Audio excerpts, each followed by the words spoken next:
हमने आपकी लाली की हस्तरेखा देख करके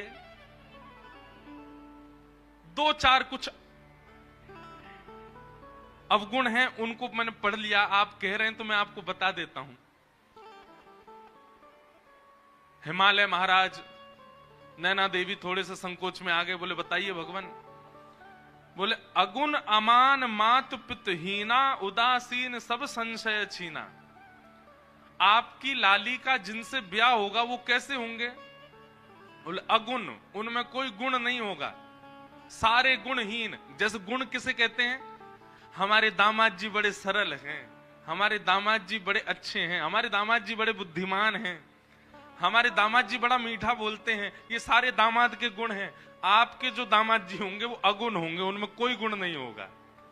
आप किसी दूसरे से कह नहीं सकते कि हमारे दामाद जी में ये गुण है, अगुण। और अमान, मान रहित होंगे। कभी अगर दामाद जी आए और आप उनका स्वागत सत्कार नहीं करो तो उनको बुरा नहीं लगेगा, क्योंकि वो अमान हैं, वो मान रहित हैं। और तीसरी बात तो ऐसी बताई कि महाराज मैना देवी तो अपने छाती पे हाथ रख के बैठ गई। बोले क्या? मात पितहीना। आपके जो दामाद जी हैं उनके माता पिता नहीं है, आपके जो दामाद होंगे, मतलब आपकी लाली के सास ससुर नहीं होंगे। आज की कन्या होती तो खुश हो जाती, आज की कन्या होती तो बड़ी प्रसन्न हो जाती, बढ़िया हमारे सास ससुर ही नहीं है, केवल पति देव हैं। लेकिन नैना देवी बोली ये कैसा बेटा? बोले फिर ये इसका जन्म कहां से हुआ? बोले कि पूरे विश्व को यही जन्म देते हैं, आपके जो दामाद जी होंगे इनको कोई जन्म नहीं देता। मात पितहीना उदासीन सब संशयहीना। उदासीन है, अंतर्मुखी, इसको अंग्रेजी में कहते हैं इंट्रोवर्ट। अपमान सम्मान इनसे कोई, बहुत सम्मान कर दो तो प्रसन्न हो जाए ऐसा भी नहीं है, अपमान कर दो तो बुरा मान जाए, नहीं, कुछ नहीं। दाल रोटी खिला दो तो भी राजी, कुछ मत खवाओ भूखे रखो तो भी राजी। ऐसे उदासीन होंगे आपके दामाद जी। जोगी जटिल अकाम मन नगन अमंगल भेष। नारद जी को इतना सच भी नहीं बोलना था, पहले ही डरा दिए माता पिता इतने। बोले कैसे होंगे? बोले जोगी जटिल। जटिल किसको कहते हैं? बोले बिल्कुल जड़ के भांति जो होता है।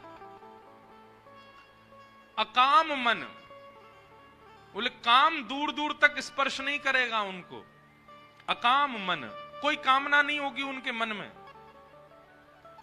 जिनकी नगरी में आप बैठे हो उनके गुण सुन लीजिए। अकाम मन और नगन अमंगल भेष। सब लोग सावधानी से सुनो। बोले कैसे होंगे जिनसे इनका ब्याह होगा? बोले नग्न, वस्त्र पहना दो तो ठीक, नहीं पहनाओ तो कोई बात नहीं। अमंगल भेष। एक कथा हम एक महात्मा जी से सुन रहे थे।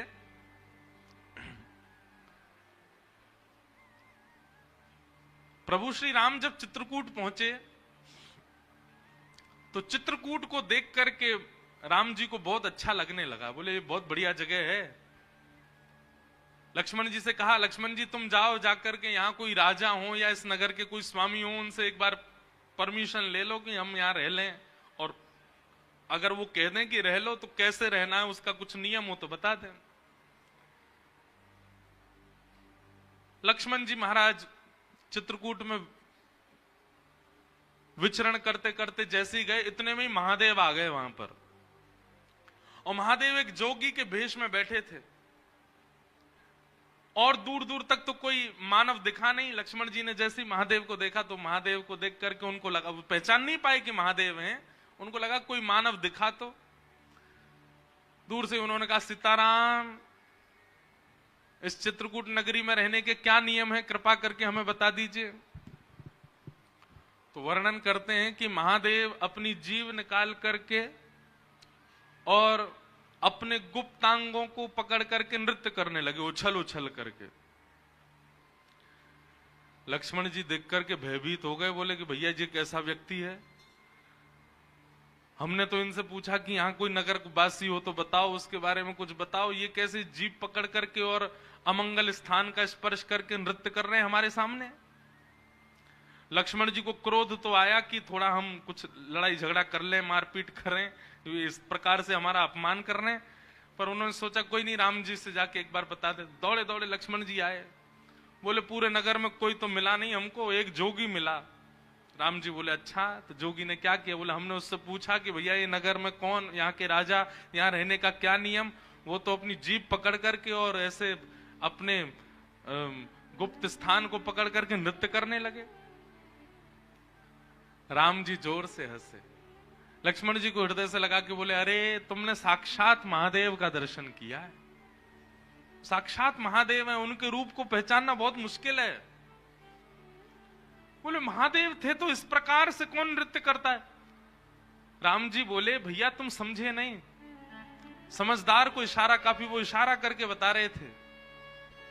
उन्होंने कहा कि इस नगरी में यदि रहना है तो सबसे पहले जीव पकड़ी, बोले वाणी वेगम, अपनी जीव को वश में रखना, रसना को वश में रखना, ज्यादा बहुव्यंजन पाने की इच्छा मत रखना। जीव पकड़ करके उन्होंने वह बताया। और दूसरी उन्होंने हमको आज्ञा की है कि भाई वनवासी बने हो, वन में रहने के लिए आए हो, तो अपने काम पर भी विजय प्राप्त कर लेना। इन दो चीजों पर विजय प्राप्त करके वन में रहा जा सकता है, ये संकेत किया है उन्होंने। लक्ष्मण तुम समझ नहीं पाए। लक्ष्मण जी तो बड़े भाव लोग, बताओ महादेव सामने आए, मैं उनको पहचान भी नहीं पाया। राम जी ने दूर से सुनकर के बता दिया कि वो महादेव हैं। तो ऐसे हैं महादेव। अगर किसी की बहुत प्रबल इच्छा हो कि मैं महादेव का प्रत्यक्ष दर्शन करूं, तो संसारी व्यवहारों से पहले अपने आप को ऊपर ले जाना, क्योंकि महादेव प्रकट होंगे, उनके आव भाव गुण स्वरूप को समझ पाना बहुत मुश्किल है, हर कोई नहीं जान पाएगा। नारद जी महाराज बोले जोगी जटिल अकाम मन नगन अमंगल भेष, ऐसा भेष होगा आपके दामाद का। अस स्वामी एहि कह मिलहि परी हस्त अरि रेख, मैंने इनकी हस्त रेखा देख करके ये पहचान लिया है।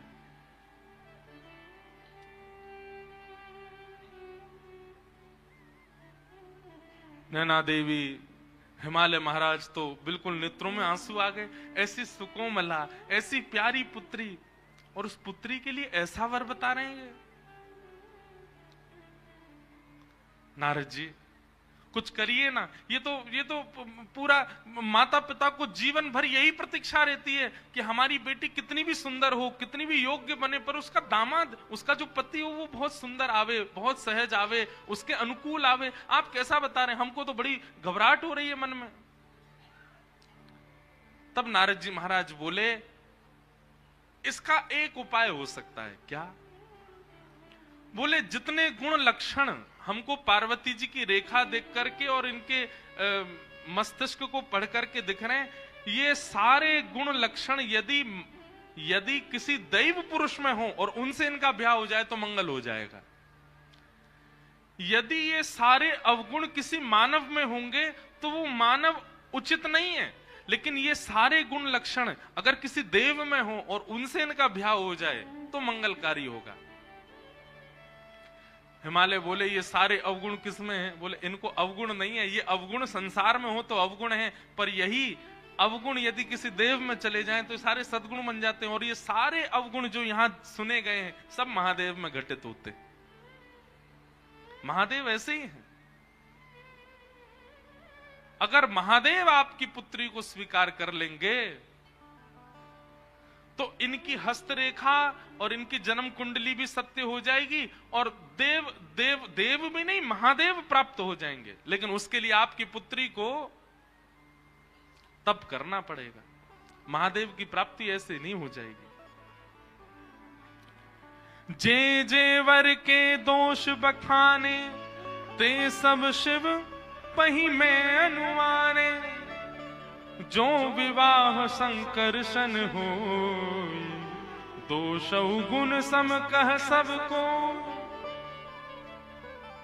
हमने जितनी बात बताई है, अगर ये किसी मानव में होंगे वो सारे दोष हैं, पर अगर ये शिव में घटित हों और उनसे इनका ब्याह हो जाए तो सारे अब सद्गुण हो जाएंगे, सद्गुण हो जाएंगे। शंभु सहज समरथ भगवाना, एह विवाह सब विधि कल्याणा। अगर शंभु से आपकी पुत्री का ब्याह हो जाए तो इनका कल्याण हो जाएगा। आपकी लाली के होने वाले वर में जो जो दोष हैं वो केवल और केवल अब तप से ही दूर हो सकते हैं। तब से महादेव प्रसन्न होंगे और महादेव ब्याहने के लिए आ गए तो सारे अवगुण सगुण बन जाएंगे। आप जाओ, जाकर के अपनी पुत्री को कहो कि वो तप करना प्रारंभ करे। पुत्री जी अपने हृदय में श्री महादेव का चिंतन करके निकल पड़ी हैं तप करने के लिए।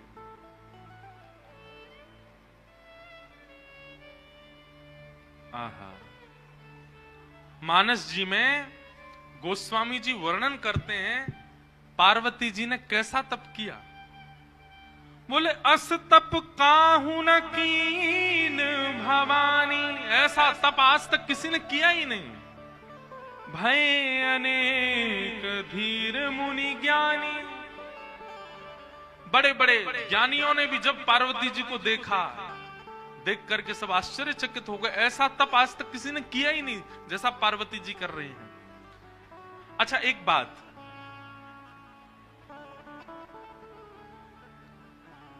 अब व्यवस्था में तप करना, जैसे कि पार्वती जी अत्यंत रूपवान हैं, पार्वती जी के पिता अत्यंत संपन्न हैं, जन्म से ही लाड़ प्यार और सब प्रकार की अनुकूल परिस्थितियां पार्वती जी ने देखी हैं, और उसके बाद में इस प्रकार का तप कर रही हैं, ये आश्चर्य की बात है। और जिस व्यक्ति ने बचपन से ही कुछ देखा ही नहीं, बिल्कुल अभाव ही देखा, वो तप कर ले तो कोई बड़ी बात नहीं, उसने बचपन से ही तप किया है। लेकिन पार्वती जी, उन्होंने तो जीवन में अभाव देखा ही नहीं है और आज वे जाकर के तप कर रही हैं, तो उनका तप अति विलक्षण है। आहा,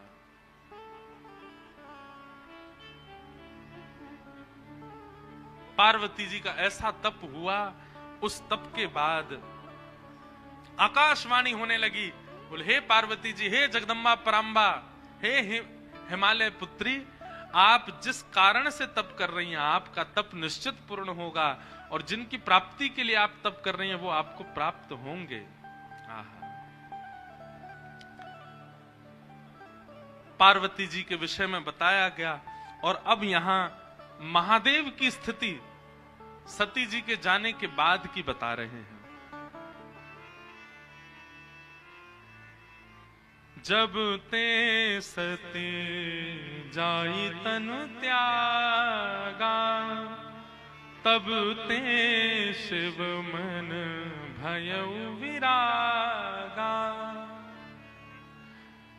एक तो महादेव पहले से ही वैराग्य रूप में रहते हैं, लेकिन सती के प्राण त्यागने के बाद अब महादेव और बीतराग हो गए और वैराग्य में आ गए। जपहि सदा रघुनायक नामा, जहां तहां सुनहि राम गुण ग्रामा। राम जी का स्मरण करते हैं और जहां भी कथा होती है महादेव बिन बुलाए पहुंच जाते हैं और पूरी कथा श्रवण करते हैं, केवल राम राम राम चिंतन करते हैं। ऐसे बीतराग, ऐसे वैराग्य में महादेव जाते चले गए। ऐसे ही चलते चलते चलते बहुत समय निकल गया। बंधुओं, गोस्वामी जी महाराज आगे जो वर्णन कर रहे हैं उस भाव को पढ़कर के एक मन में भाव आता है। हम भजन की श्रेष्ठता किसमें मानते हैं? हम भजन की श्रेष्ठता मानते हैं कि हमारे भजन से हम जिसका भजन कर रहे हैं वो प्रकट हो जाए। हम इसी को भजन की श्रेष्ठता मानते हैं। राम जी का इतना स्मरण किया, इतना ध्यान किया महादेव ने। प्रगटे राम कृतज्ञ कृपाला, प्रगटे राम कृतज्ञ कैसा रूप? रूपशील निधि तेज विशाला, रूपशील निधि तेज विशाला। बहु प्रकार शंकरी सराहा, बहु प्रकार शंकराई सराहा। तुम बिन व्रत को निर्वाहा, तुम बिनु अस व्रत को निर्वाहा। सती के जाने के बाद महादेव ने ऐसा व्रत किया, ऐसा तप किया, ऐसा स्मरण किया राम जी का कि राम जी को प्रकट होना पड़ा। प्रसन्न मुद्रा में श्री राम जी प्रकट हो गए महादेव के सामने। आगे जो हुआ वो अद्भुत है। नियम तो आज तक हमने ऐसा सुना है कि देव प्रकट होकर के कहते हैं कि वरदान मांगो, परंतु राम जी प्रकट होकर के महादेव से कह रहे हैं हमको वरदान दे दो। महादेव की प्रतिज्ञा से, महादेव के तप से राम जी प्रकट हो गए और प्रकट होकर के राम जी महादेव से बोले हम आपसे बहुत प्रसन्न हैं, आपके भजन से बहुत प्रसन्न हैं, अब हम आपसे कुछ मांगना चाहते हैं। ये तो उल्टा ही हो गया। भजन उसको श्रेष्ठ मानो कि आराध्य प्रकट होके कहे कि हमको कुछ दे दो। अब बिनती मम सुनहु शिव, जो मो पर निज नेह, जाई विवाहु शैल जही, यह मुहि मांगो दे।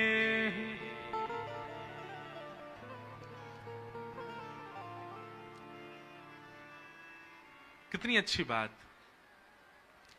हमने ठाकुर जी की इतनी आराधना की, हमने गिरधर लाल की इतनी आराधना की कि श्री गिरधर लाल जी प्रकट है करके हमसे मांग रहे हैं।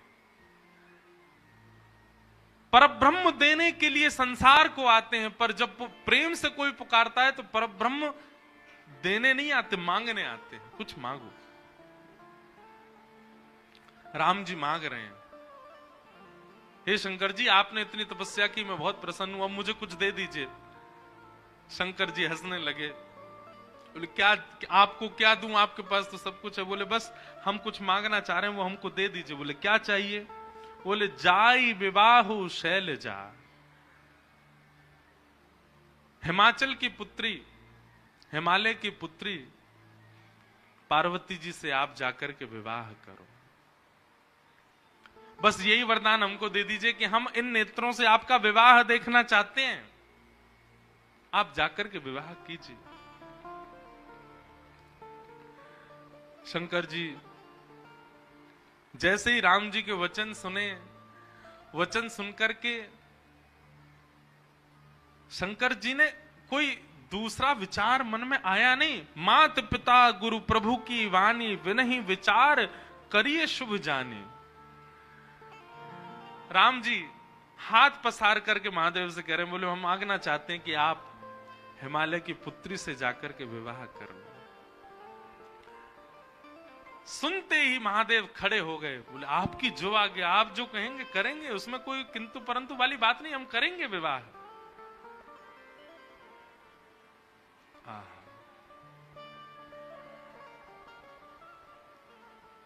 राम जी की पावन छवि को अपने हृदय में विराजमान करके राम जी की आज्ञा मानने को स्वीकार हो गए महादेव। सप्त ऋषियों को बुलाया और सप्त ऋषियों को बुला करके कहा कि राम जी ने एक कन्या ढूंढी है हमारे लिए, हिमालय की पुत्री है, आप जाकर के उसकी प्रेम की परीक्षा लेकर के आओ, कैसी है। सप्त ऋषियों को भेजा। आहा,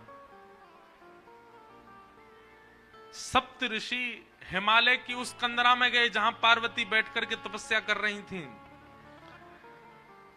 ऋषि ने गौरी देखी तह कैसी, मूरति मंत तपस्या जैसी। सप्त ऋषि लेने के लिए गए थे परीक्षा, पर दूर कंदरा में बैठी हुई जैसे ही गौरी को देखा, पार्वती जी को देखा, तो सप्तऋषि बोले उनको कन्या नहीं दिखाई दी, उनको शैलजा नहीं दिखाई दी, उनको पार्वती नहीं दिखाई दी, तो बोले साक्षात तपस्या ही मानो बैठी हो, ऐसी लग रही है पार्वती जी। जिन महादेव, अच्छा एक बात बोले, महादेव को आज भी प्राप्त करना तपस्या से कम नहीं है। आज भी इतने सहजता से महादेव मिलते नहीं है। थोड़ी थोड़ी तपस्या तो सबको करनी पड़ती है, चाहे थोड़ी सही करनी तो पड़ती है। हमको रामेश्वरम आना पड़ा तो आने में ही तपस्या हो गई। जो लोग ट्रेन से आए हैं उन्होंने तो घनघोर तपस्या करी है, पर जो फ्लाइट से आए हैं उनकी भी तपस्या कम नहीं है। दिल्ली से उड़ो पहले मदुरई की, अब तो सीधी फ्लाइट है, पर बीच में पहले हम आते थे सीधी नहीं थी, पहले चेन्नई रुको, फिर चेन्नई से दूसरी फ्लाइट पकड़ो, फिर मदुरई आओ, फिर मदुरई से गाड़ी चला के लौट के आओ, फिर यहाँ की भीड़ भाड़ में लग के जैसे तैसे थोड़ा तप तो करना ही पड़ता है। बिन तप शिव नहीं मिलते। और शिव का स्वरूप क्या है? विश्वास। बिना तप के विश्वास प्रकट नहीं होता, तप तो करना पड़ता है। और जब अर्धांगिनी बनना है तो साक्षात तपस्या का रूप धारण करना पड़ेगा।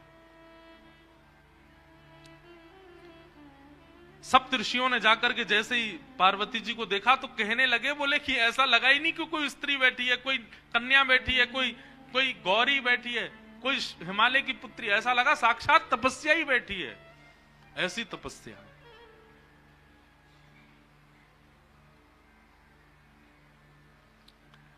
सप्त ऋषियों ने पहले तो देख करके आनंदित हो गए, लेकिन कहा कि महादेव की आज्ञा है, जाकर के इनकी परीक्षा लें। सप्त ऋषियों ने जाकर के परीक्षा ली। बोले बताओ ए कन्या, तुम यहां बैठ करके क्यों तपस्या कर रही हो? तुम्हारी तपस्या का कारण क्या है? पार्वती जी कह रही हैं,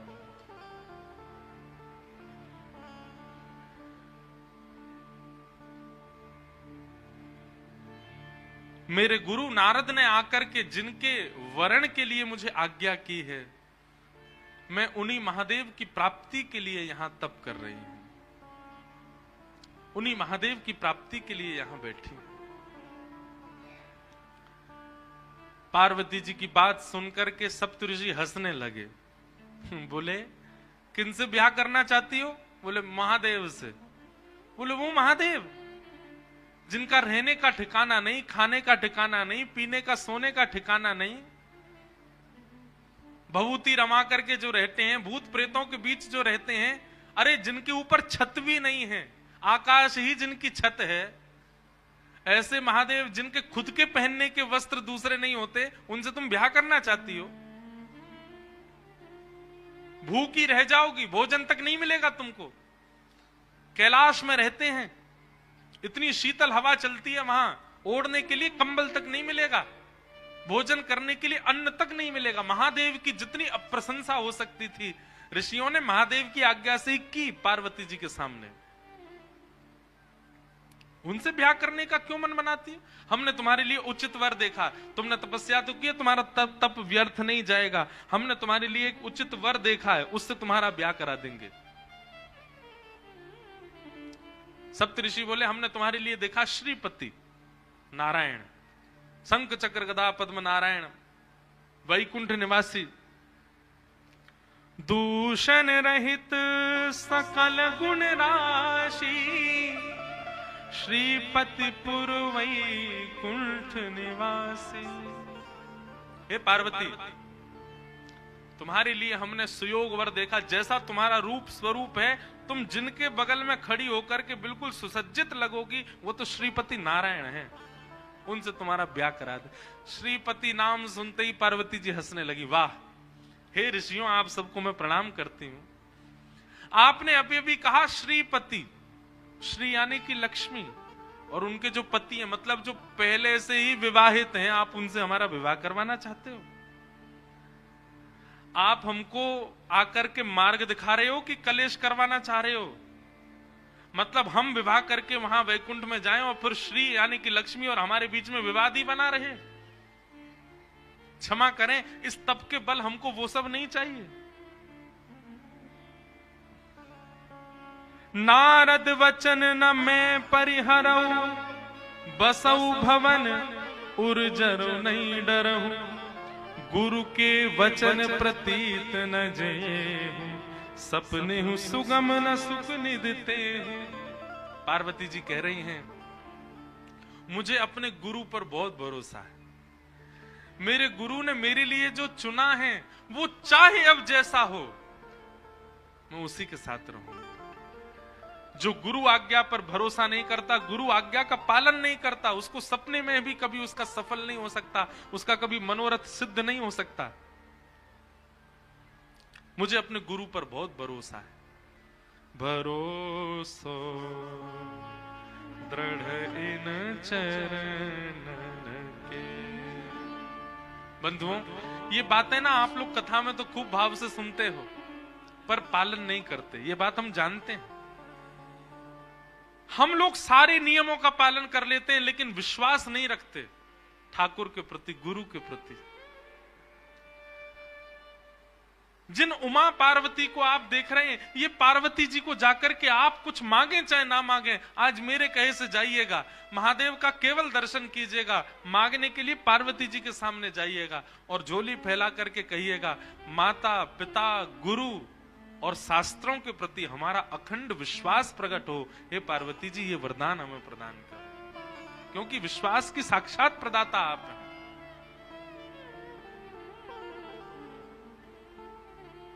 आजकल की माता जी होती तो अब तक सप्त ऋषियों की बात सुनकर के श्रीपति से ब्याह कर लिया होता। आजकल की माता जी तो ये सोचती हो, ठीक है श्री को हम देख लेंगे, हम ही अधिपत्य संभालेंगे वैकुंठ में, ऐसे के संग थोड़ी रहेंगी जिसकी इतनी निंदा कर रहे हैं सब लोग। अरे कहां तक कहें, पार्वती जी ने पहले तो गुरु विश्वास को अटल दिखाया कि मेरा मेरे गुरु के प्रति भरोसा है, वो जैसे भी चुन के लाएंगे मैं उनसे ब्याह करने को तैयार हूं। पार्वती जी कह रही हैं कि अब ये मेरा हट है कि या तो मैं शिव से ब्याह करूंगी नहीं तो कुंवारी रहूंगी। नारद जी की बात को मैं काट नहीं सकती, वे कह करके गए हैं तो मैं उनकी बात का मान रखूंगी और शिव से ब्याह करूंगी। और यद्यपि अभी सप्तऋषि आए हैं, इसके बाद यदि स्वयं महादेव भी आकर के मेरे सामने कह दें कि मैं तुम्हारा वर्ण नहीं कर सकता, मैं उनकी बात भी नहीं मानूंगी। वो भले ही मुझे स्वीकार ना करें पर मैं मन से केवल उन्हीं की रहूंगी।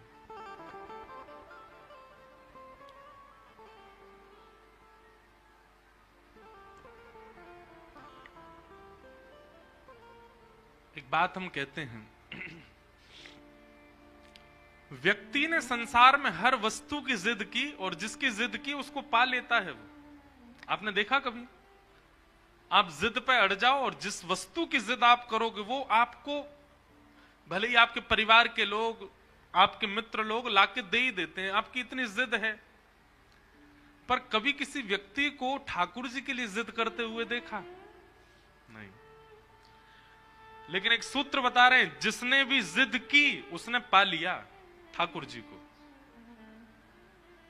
मीराबाई ने जिद की, एक दिन बारात जा रही थी और छोटी सी मीराबाई अपनी मां से जाकर के कहती, मां ये क्या हो रहा है, नीचे इतने ढोल नगाड़े बज रहे हैं, सब नाच रहे हैं जी, क्या हो रहा है? मां ने कहा, अरे एक बींगड़ी के लिए उसका बींग, उसका पति, होने वाला पति दुल्हा बन करके घोड़ी पर चढ़ के जा रहा, उसके परिवार के लोग सब नाच रहे हैं और ये जाएगा और किसी की लाली से जाकर के ब्याह करेगा, फिर सदा उसको अपने पास ही रखेगा। देखते देखते मीराबाई के मन में आया, मैया मेरा बींद कब आएगा? छोटी सी मीरा, मेरे पति कब आएंगे? और मेरे पति कौन है? मेरा बींद कैसी बारात लेके आएगा? उसकी बारात में कैसे लोग नाचने वाले होंगे? बड़ी माताएं बहनें सब हंसने लगी। अरे मीरा, तू तो छोटी सी, कैसा हट करती है, अभी तो बहुत समय तेरे ब्याह में। माँ जाकर के रसोई घर में काम करने लगी। अब मीरा जाकर के द्वार पर खड़े होकर बोले, माँ बताओ ना मेरे बींद कौन है, वो कब आएंगे। माँ कुछ और काम करने चली जाए, मीरा पीछे पीछे, माँ आप बताती क्यों नहीं, मेरे बींद कौन है, उनका स्वरूप कैसा होगा, वो कब आएंगे मुझको लेने। कक्ष में बैठ करके कपड़े सवार रही हैं माँ, मीरा आकर के रोने लग गई। बोले आप बताती क्यों नहीं हो, मेरे बींद कौन है। देखो ना, आपके भी बींद हैं पिताजी, बड़ी मासा के भी बींद हैं बड़े पिताजी, छोटी मासा के भी बींद हैं, सबके बींद हैं, मैं बिना बींद के क्यों, मैं बिना दुल्हे के क्यों, मेरा दूल्हा कौन है। इतनी जिद की, इतनी जिद की, एक दिन मां ने अपना पीछा छुड़ाने के लिए, मीरा बेटे बेटे वो बताओ ना मेरे बींद कौन है। तभी मां ने देखा मीरा के कक्ष में वो खेलती हैं ठाकुर जी के रूप के साथ, ठाकुर जी का रूप विराज, वो बैठे तेरे बींद, यही है तेरे बींद, यही आएंगे घोड़ी पे बैठ के और यही तेरे को लेके जाएंगे अपने साथ। मीरा ने जैसे ही देखा गिरधर लाल को, मां की बात थी तो पीछा छुड़ाने के लिए, पर मीरा को इतना विश्वास हो गया मां की बात पर, मीरा को अब वो कोई और दिखे ही नहीं, उनके प्रति कोई और भाव आया ही नहीं। जो पहली बार बारात देख करके उस बींद को देख करके लगा था ये किसी से वरण करने दुल्हा जा रहा है, वैसी भावना उनको ठाकुर जी को देख करके आने लगी, ये भी आएंगे, घोड़ी पर बैठ के आएंगे, खूब सारे बाराती होंगे। और भैया संसार के दुल्हा जब जाते हैं तो संसारी बाराती जाते हैं, अब जब मेरे दुल्हा ही गिरधर गोपाल हैं तो इनकी बारात में तो शंकर जी आएंगे, नारद जी आएंगे, इंद्र आएंगे, ब्रह्मा जी आएंगे, देवताओं की बारात आएगी। ये सारे ख्वाब मीराबाई बनाने लगी। अब वे जब भी गिरधर को देखती हैं ये भाव रखती नहीं है कि ये पाषाण है, ये मूर्ति है, ये भगवान है, मेरे बींद है।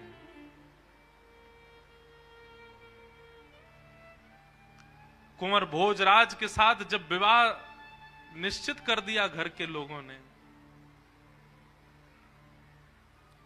मीराबाई अपनी मां से जाकर के रोती हैं, मां आपने झूठ क्यों कहा मुझसे, आप तो पहले मुझे बता चुकी हैं कि मेरे बींद, मेरे पति तो वो हैं, और ये आप किसी अन्य राजकुमार, मेवाड़ के राजकुमार को सामने बैठा करके हमारा भाव करवा रही हैं।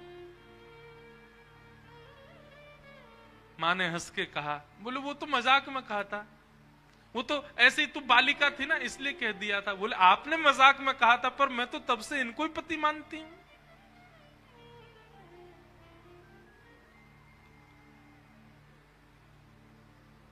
मीराबाई ने भोजराज से इस बात को स्पष्ट कर दिया विवाह से पहले ही, क्षमा करिएगा पर परिवार के लोग कह तो नहीं कि मैं आपसे विवाह करूं, पर मेरा विवाह हो चुका है गिरधर गोपाल के साथ, और हठ पूर्वक राजवंश की कन्या हूं। मेरा विवाह यदि आपसे करा भी दिया गया तो एक पत्नी जो क्रिया पति के लिए करती है, भोजन बनाना, उसका ध्यान रखना, उसके साथ रहना, उसके वंश का वर्धन करना, ये सब मैं नहीं कर पाऊंगी। मैं इस योग्य नहीं हूं, मैं इस लायक नहीं हूं, मैं आपको पहले ही बता रही हूं, ताकि आप ही मना कर दीजिए कि मुझसे आपका ब्याह हो।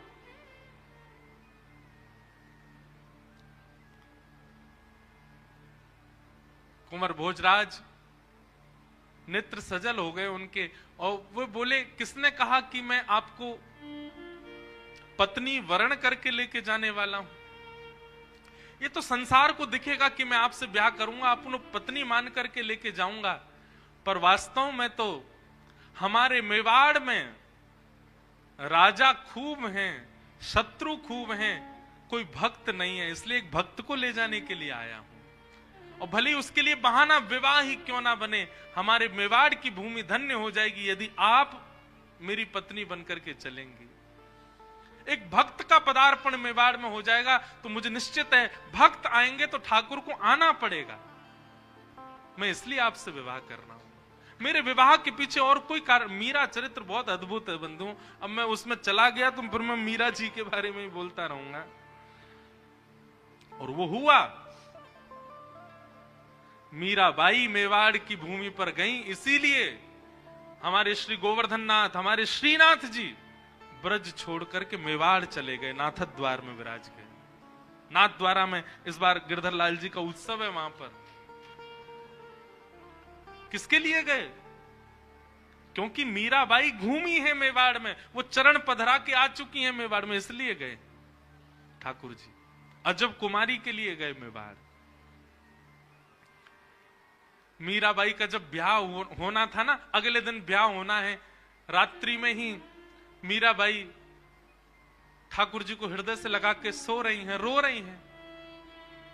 मैं आत्मा से तो आपकी हो चुकी हूं, पर मेरे तन का विवाह माता पिता कहीं और कर रहे हैं। लेकिन बस एक बार आपसे प्रार्थना करके ये जानना चाहती हूं, आप मेरे तन को भी स्वीकार कर लीजिए ना, कोई और स्वीकार कर, उससे पहले एक बार आप कर लीजिए ना।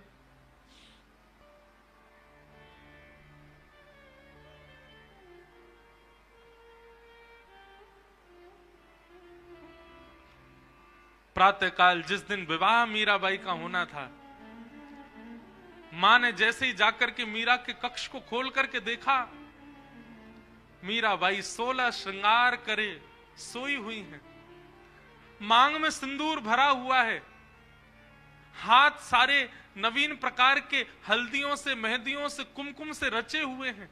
एक ऐसी सुगंधी आ रही है मीराबाई के तन में से, जिस सुगंधी को आज तक बड़े बड़े राजाओं ने भी कभी सूंघा नहीं था। ऐसा श्रृंगार मीराबाई का कि थोड़ी देर के लिए तो मां भी देखती रह गई मीरा को। और मीराबाई के विवाह का जोड़ा जो उनको पहनना था, वो तो यथावत दूर कहीं रखा था। वह जोड़ा भी ऐसा था कि मेड़ता और मेवाड़ में आज तक किसी राजकन्या ने ऐसा जोड़ा नहीं पहना था। लेकिन उस जोड़े को भी लज्जित करने वाला जोड़ा मीराबाई ने पहले ही पहन रखा है और पहन करके लेटी हुई है।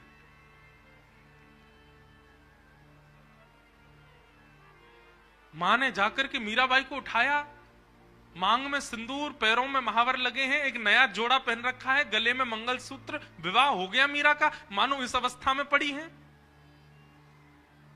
जैसे ही होश में आई, उठी मीराबाई।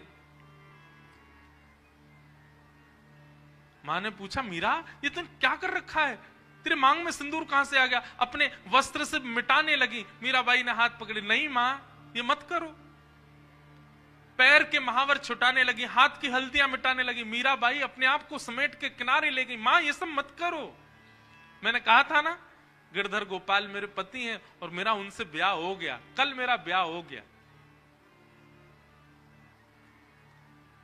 मीराबाई की मां कहती हैं, फालतू बातें मत कर, तेरा ब्याह हो गया। अरे ब्याह हुआ, किसी ने देखा? केवल अपनी मन की बातें बोलती रहती है। किसी ने देखा तेरा ब्याह? मीराबाई कहती है, संसार के ब्याह को तो 10 लोग, 50 लोग, 100, 200, 1000 लोग देखते होंगे, मेरे ब्याह को तो 56 करोड़ देवताओं ने देखा। 56 कोटा जना पधार्या। मेरे पतिदेव की बारात में 56 करोड़ बाराती आए थे। 56 कोटा जना पधार्या, दुल्हो श्री ब्रजनाथ। दुल्हा बनकर के मेरे ठाकुर जी आए थे, मेरा ब्याह हो गया। अब मां, ये तन, ये मन, ये आत्मा सब कृष्ण की हो चुकी है। अब मुझे इसके लिए कोई और परवाह, अब तुम चाहे जहां मुझे भेज दो, मेरा ब्याह तो हो चुका है। अब ब्याह का केवल आप नाटक करके भले ही मुझे कहीं भेज दो, मेरा ब्याह हो चुका है। अब मुझे कोई परवाह नहीं। ब्याह के दिन कन्या इतनी उदास रहती, पर मीराबाई आज बड़ी प्रसन्न है। विदाई में रोई भी नहीं मीराबाई। क्यों? प्रसन्नता है, कृष्ण से मेरा ब्याह हो गया।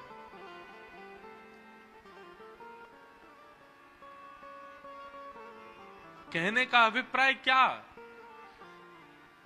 संसार ने, संसार के लोगों ने संसार की जिद की, और जिसकी जिद की वो मिल जाता है उनको। हट करने पर जिस वस्तु के प्रति हट किया गया वो प्राप्त हो जाता है, पर हमने कभी ठाकुर जी के लिए हट किया ही नहीं, हमने ठाकुर जी के लिए जिद की नहीं। कल की एक घटना बताएं, कल यहां हम कथा करके जा रहे थे तो एक साउथ इंडियन फैमिली आई थी यहां, उनको हिंदी भी नहीं आती पर थोड़ी थोड़ी समझ आती है तो कथा सुनते हैं, श्रीरंगम से आए थे। तो वो बोले कि हम गोदाम्बा जी की माला लाए हैं लाल जी के लिए, आप कृपा करके हमें बुला लो। मैंने कहा आप आ जाओ। हम स्वाध्याय में और भ्रमण में इतने व्यस्त हैं कि हम किसी से मिल नहीं पा रहे हैं, तो हमने उनको बुलाया। उन्होंने आकर के एक ऐसी बात बताई, बोले महाराज जी हमको जब पता चला कि आप रामेश्वरम आ रहे हैं तो हमने विचार किया कि हम जाएंगे मिलने, पर हमारे पतिदेव का इतना कठिन काम आ गया कि निकलना असंभव था, असंभव, नहीं निकल सकते। बोले जब असंभव हो गया निकलना तो मैंने मनी मन लाल जी से कहा कि हे लाल जी, हमें लगता है आपको हमसे मिलना नहीं है, इसलिए आप हमको बुला नहीं रहे हैं। जैसे हमारे यहाँ राधा रानी है, वैसे दक्षिण में रामानुज संप्रदाय में श्री गोदाम्बा जी हैं। गोदाम्बा जी को श्री जी का ही स्वरूप माना जाता है। उनका और ठाकुर जी का यहाँ नित्य विहार की कई चर्चाएं होती हैं। अभी समय भी नहीं है, नहीं तो मैं सुनाता कई भाव। तो बोले हमने वहीं बैठे बैठे आपके लाल जी को एक प्रलोभन दिया। मैंने क्या दिया? बोले हमने कहा हे लाल जी, यदि आपने हमको बुला लिया तो हम अंडाल यानी कि श्री रंगनाथ भगवान के समीप विराजने वाली गोदाम्बा जी की गले की पहनी हुई माला आपके लिए लेकर के आएंगे। मतलब किशोरी जी की गले की माला लेके आएंगे आपको पहनाने के लिए, आप कैसे भी हमको बुला लो। बोले महाराज जी हम रात में आपके लाल जी का चिंतन करके ये कह के सोए हैं कि हे लाल जी, अगर आपने हमें बुला लिया तो हम गोदाम्बा जी की गले की माला आपके लिए लेके आएंगे। बोले सुबह जब हम उठे नित्य क्रम में लगे थे तो हमारे पतिदेव का फोन बजा और जिस कार्य के लिए हम रुक रहे थे वो कार्य जनवरी के लिए स्थगित हो गया, आगे बढ़ गया। और बोले पतिदेव हमारे इतने बोले देखो लाल जी ने तुम्हारी सुन ली, हमारा कार्य 1 महीना टल गया, अब हम जा सकते हैं रामेश्वरम। बोले हम तुरंत मंदिर गए, गोदाम्बा जी की माला लिए और माला लेकर के आए। हमने कहा पहना दो लाल जी को, और फिर गिरधर लाल जी ने वो माला स्वीकार की। ऐसे ठाकुर जी, कोई हट करे तो सही, कोई जिद करे तो सही ठाकुर जी से, ठाकुर जी करेंगे उसके लिए क्रिया। पार्वती जी क्या कह रही हैं? जन्म कोटि लगी रगर हमारी, क्या वरऊ शंभु न तरहूं कुआरी। ये हमारी जिद है, या तो हम महादेव से ब्याह करेंगे नहीं तो कुआरी रहेंगी। और स्वयं महादेव भी आकर के अगर मुझसे कह दें कि वे मेरा वरण नहीं करेंगे, मैं उनकी बात भी नहीं मानूंगी, मैं तब भी उन्हीं को ही पति रूप में मांगूंगी।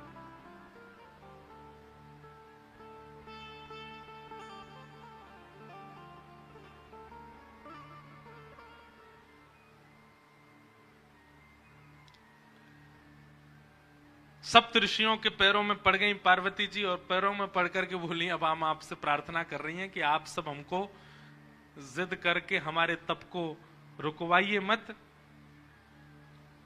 आप सब लोग अब प्रस्थान करो। उसी काल में बंधुओं एक तारकासुर नाम का एक दैत्य था जिसने देवताओं की नाक में दम कर रखा था, देवताओं का वध करने के लिए तत्पर हो रहा था। सबने जाकर के पूछा कि ये तारकासुर मरेगा कैसे? तब किसी ने बताया, बोले कि भैया इसको मारने का एक ही उपाय है। बोले क्या? शंकर जी का यदि पुत्र जन्म ले और वो इसको मारे, उसी के हाथों ये मरेगा। देवता सब सोचने लगे ये कैसे होगा, शंकर जी तो परम वीतराग होकर के बैठे, उनका ब्याह कैसे होएगा? वो तो ब्याह करना दूर दूर तक उनका कोई संभावना नहीं। तब ब्रह्मा जी ने कहा देवता आप सब लोग अब प्रयोजन करो, कैसे भी करके शंकर जी का मन बनवाओ, उनका मन बनेगा तो ही तारकासुर का वध हो सकता है।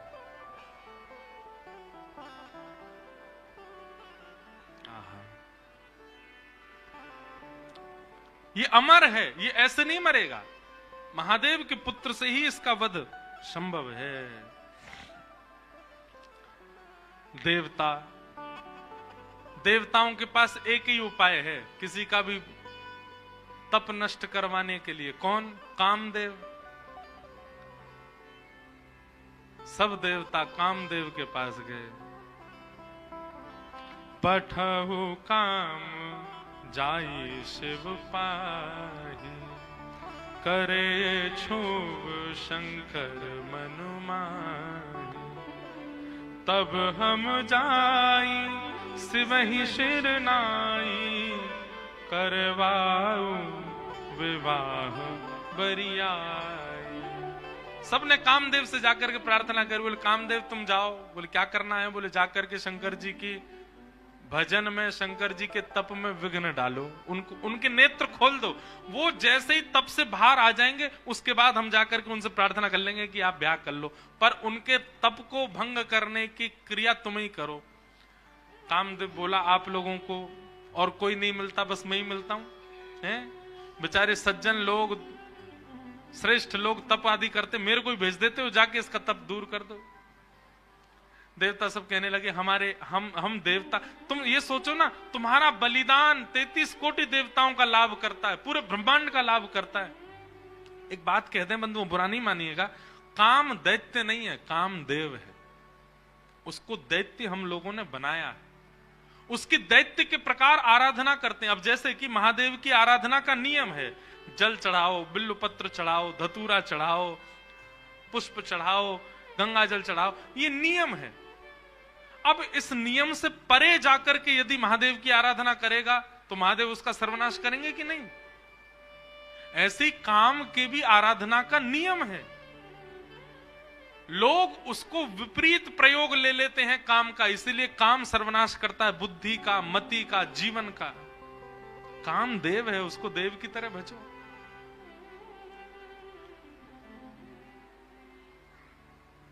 सब देवताओं ने जाकर के कहा हे कामदेव तुम जाओ और जाकर के महादेव के तप को भंग करो। कामदेव बोले आप लोगों का कार्य सिद्ध होगा तो मैं चला जाता हूं। आहा, कामदेव और जगह तो बड़े सूक्ष्म रूप में जाता है, परंतु जब पता चला कि हमारे यजमान ही महादेव हैं तो प्रचंड रूप धारण करके गया। और प्रचंड रूप कैसा धारण किया? सबके हृदय मदन अभिलाषा, लता निहारी न वही तरु शाखा, नदी उमगी अम्बधु कहु धाई, संगम करही तालाब तलाई। अरे महाराज, कामदेव केवल चैतन्य के अंदर आ गया नहीं, जड़ में भी काम प्रकट हो गया। ऐसा कामदेव ने आकर के आक्रमण किया पृथ्वी पर। वृक्षों से लताएं लिपटने लगी, वहां भी काम का दर्शन होने लगा। तालाब तलाइयों से जाकर के मिलने लगे, वहां भी काम का दर्शन। नदियों की गति इतनी तीव्र हो गई, सब जाकर के समुद्र से मिलने लगी। आकाश पृथ्वी से मिलने के लिए उतावले होने लगे। पृथ्वी अपने आप को जगह जगह से उच्छलित करने लगी, उठने लगी, आकाश से मिलने के सब काम में हो गया। पशु पक्षी नभ जल थल चारी, भय काम वश समय विसारी। सब काम, जिस जगह देखो वहीं काम का दर्शन हो रहा है। पशु पक्षी आपस में लगे हैं, सब प्रकार के भाव सब जगह प्रकट हो रहे हैं। मदन अंध व्याकुल सब लोका, निश दिन नहीं अब लोक ही को का।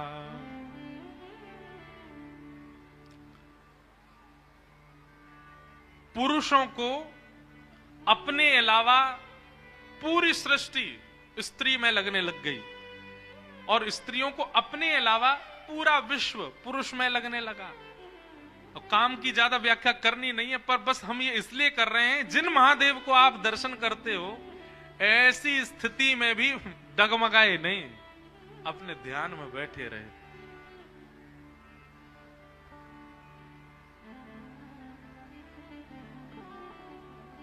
आहा, और सबसे सुंदर चौपाई क्या, सबको अस्त व्यस्त कर दिया कामदेव ने।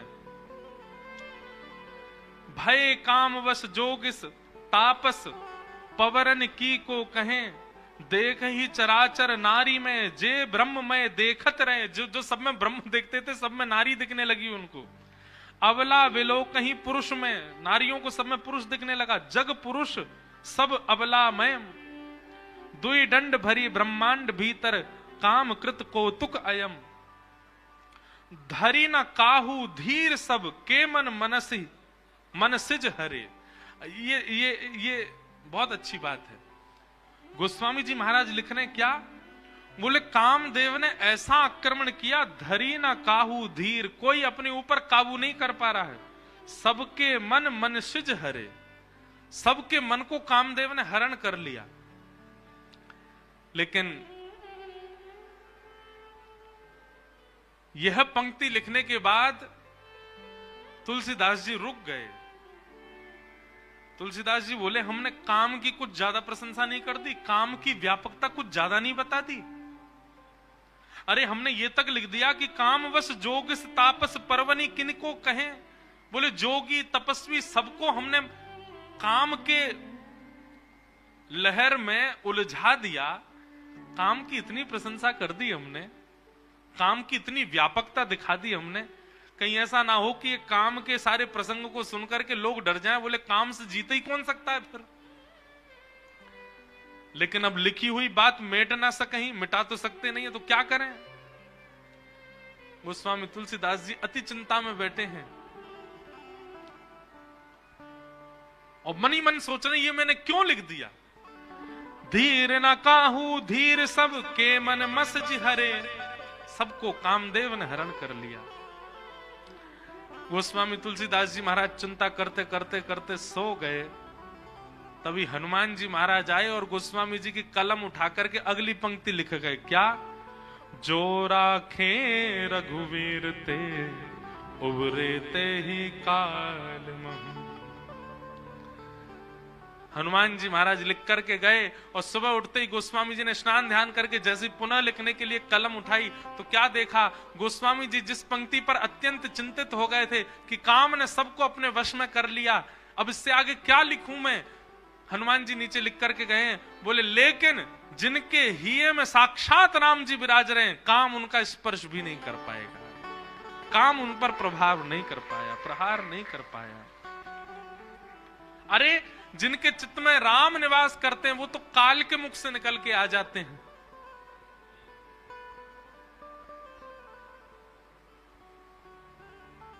काम कैसे आक्रमण करे। सब जगह काम ने अपनी व्यापकता बिछा ली। अब कामदेव हिमालय की ओर गया, कैलाश पर गया और कैलाश पर जाकर के भी ऐसी सुंदर सुगंध उत्पन्न होने लगी, सुंदर सुंदर पुष्प होने लगे, जिनसे भी काम प्रकट हो जाए वो सारा वातावरण पूरे विश्व में प्रकट कर दिया। ऐसा प्रचंड काम प्रकट हुआ, लाखों वर्षों से तप कर रहे जोगी तपी भी अपने आप पर काबू नहीं कर पा रहे हैं। लेकिन शिव ही विलोकई ससंग के उमारू, भयउ जथाथित सब संसार। सबको अपने वश में करने वाला कामदेव जैसे ही हिमालय पर गया, कैलाश पर गया और कैलाश पर जाकर के जैसे ही उसने शंकर जी का दर्शन किया, शंकर जी को देखते ही काम भी उनके ऊपर मोहित हो गया। ऐसा सुंदर रूप, ऐसा सुंदर वदन, ऐसी सुंदर जटा, ऐसी शीलता, ऐसी सौम्यता, मानो कामदेव भी सामने बैठ गया और शंकर जी का दर्शन करने लगा। उनके रूप को देख करके कामदेव भी मोहित होने लग गया। अपने वश में कर लिया कामदेव ने, लेकिन महादेव के रूप को देख करके कामदेव स्थिर हो गया। तभी मानो देवताओं ने जाकर के चेता, ए कामदेव तू काम करने गया है वहां पर कि तू खुद ही समाधि में बैठने गया है, जा उनके नेत्र खुलवा कैसे भी। कामदेव बोला मैंने सारे प्रयास कर लिए हैं, सब देखो पूरा विश्व काम में हो गया, पर इन पर कोई प्रभाव ही नहीं हो रहा है। तब कामदेव ने दूर देखा एक आम का वृक्ष, उस पर चढ़ गया और एक पुष्प का बाण लेकर के कामदेव ने वहीं से महादेव का संधान किया। अब कामदेव को पता था कि अब मेरी मृत्यु निश्चित है, क्योंकि जब मेरे सारे बाणों से कोई काम नहीं बना, अब मैं इनको हठ पूर्वक उठाऊंगा और इनकी तप अग्नि निकलेगी, उसमें मेरा मरना निश्चित है। पर कामदेव भी सोच रहा है इनके द्वारा मेरी मृत्यु हो तो मैं भी सफल हो जाऊं। कामदेव ने वृक्ष पर चढ़कर के पुष्प का बाण जैसे ही महादेव के वक्ष पर मारा, वक्ष पर जाकर के बाण जैसे ही लगा तो ध्यान थोड़ा सा भंग हुआ, भ्रगुटी थोड़ी सी जुड़ गई। अनेक वर्षों से समाधि में बैठे हुए महादेव के नेत्र खुले, लाल ताम्र वर्ण के नेत्र हैं। राम स्मरण में बैठे थे, राम जी का ध्यान कर रहे, महादेव के नेत्र खुले। अगल बगल देखा, किसने किया ये? तभी वृक्ष के ऊपर बैठे कामदेव को जैसे ही देखा, रुद्र ही देखी मदन भय माना, दुराधर्ष दुर्गम भगवाना। और सुमन चाप निज सर संधाने, अतिरीश तकी श्रवण लगताने। तब शिव तीसर नयन उघारा, चितवत काम भयउ जरि छारा। जैसे ही कामदेव को देखा, तीसरा नेत्र खुल गया महादेव का, और तीसरा नेत्र खुलते ही अग्नि प्रज्वलित हो गई, कामदेव जल करके वहीं भस्म हो गया। बोल रामेश्वर भगवान की। कामदेव जल करके नष्ट हो गया, हाहाकार मच गया। देवता बोले हमने तो नेत्र खुलवाने भेजा था, ये तो कामदेव का बदई हो गया। ब्रह्मा जी बोले कोई बात नहीं, आंख तो खुल गई, अब संभाल लेंगे। रति ने जाकर के, कामदेव की पत्नी ने जाकर के प्रणाम करके कहा, भगवान आपने मेरे पति को क्यों मारा? वो तो देवताओं के कार्य की सिद्धि के लिए आया था।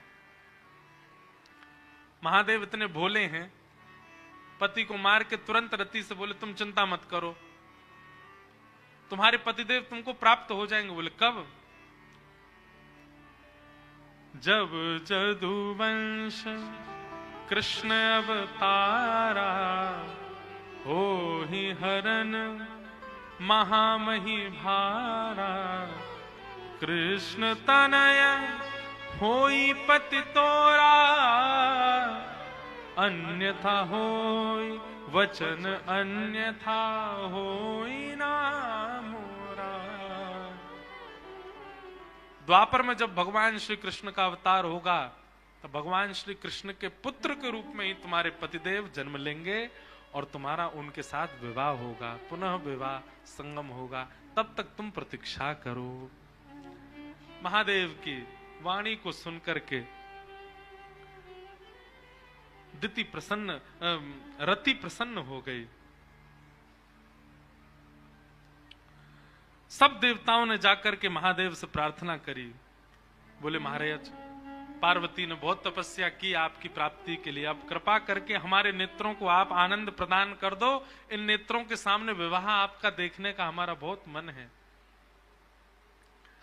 ब्रह्मा आदि देवताओं के विवाह के प्रस्ताव को सुनकर के महाराज महादेव जी ने सर हिलाया। बोले ठीक है, क्योंकि मूलतः तो राम जी पहले वरदान मांग के चले गए ना, उनके बात को हमको पूरी करना है। आहा, तभी सप्तऋषि जिनको परीक्षा लेने के लिए भेजा था, उन्होंने आकर के महादेव को बताया। बोले महाराज, हम परीक्षा लेकर के आए हैं और आपकी जो होने वाली कन्या है वो सकुशल है। अब हम जाकर के हिमालय महाराज को आपका थोड़ा यश सुना दें। सप्तऋषि गए हिमालय महाराज के पास, जाकर के उन्होंने कहा आपकी पुत्री जिनके लिए तप कर रही है वो साक्षात महादेव हैं, और महादेव बारात लेकर के आएंगे, आप अपने पूरे नगर की तैयारियां करो, सुंदर बनाओ, देवी देवता सब पधारेंगे। महाराज, पार्वती जी का तप पूर्ण हुआ। हिमालय ने अपनी समस्त कंदराओं को सजाना प्रारंभ किया। हमारे ब्रज के एक महाराज जी कह रहे थे, आज भी हिमालय का दर्शन करके लोग उसके प्रति आकर्षित हो जाते हैं, इतना सुंदर हिमालय लगता है। वे कहते हैं, बोले हिमालय को सजाया हिमालय ने तभी था जब भगवान शिव की बारात गई वहां। ये आजकल जिस हिमालय का दर्शन हम करते हैं ये तो उतराई है, मतलब घर सजाने के बाद जब थोड़ा थोड़ा सजावट जो है वो धीमी पड़ जाती है, फीकी पड़ जाती है, तब का हिमालय हमको दिख रहा है। जब महादेव बारात लेकर के गए थे तब का हिमालय तो हम देख ही नहीं पाते, इतना सुंदर। आज भी हिमालय जो इतना सुंदर लगता, उसकी आकृतियां, उस पर जमी हुई बर्फ, उसके वृक्ष वल्लरी, ये सब उसी काल में हिमालय ने सजाए थे। क्यों? महादेव की बारात आ रही है। सोचो कैसा सजा है पूरा हिमालय। आहा।